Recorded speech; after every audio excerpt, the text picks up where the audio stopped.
Okay, नमस्कार सर्व शेतकरी मित्रांना नमस्कार।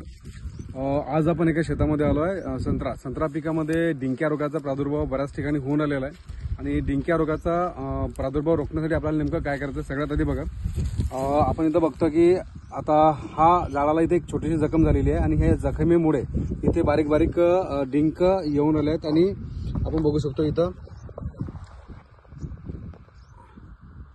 तर ही एक जखम आहे।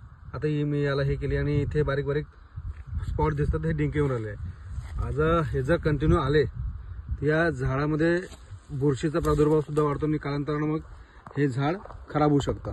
तर हा डिंक्या रोगाचा प्रादुर्भाव रोखण्यासाठी सगळ्यात पहिले आपल्याला एक उपाय करायचा आहे की हा जो डिंक जिथून निघतोय, जो त्याला जखम झाला, जो घाव आहे, त्याला एखाद्या धारदार ब्लेड किंवा चाकूने ही जखम पूर्णपणे कोरून घ्यायची आहे आणि ही कोरून झाल्यानंतर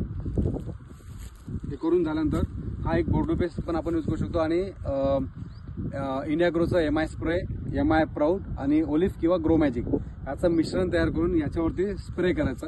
याचा प्रादुर्भाव जर जास्त असेल तर दर 7 दिवसाच्या अंतराने याचा स्प्रे करायचा आणि हे झाल्यानंतर याला स्प्रे बोर्डो पेस्ट करून द्यायची।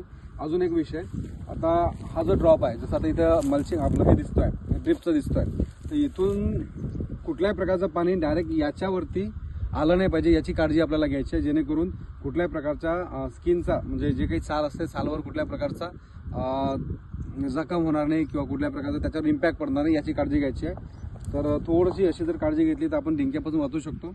आणि सांगितलेला जो उपाय आहे MI प्राऊड एक सुंदर बुरशीनाशक आहे, कारण की हा बुरशीचा प्रॉब्लेम होतो, नंतर खूप काही मेजर डिझीज याच्यावरती येऊ शकतात।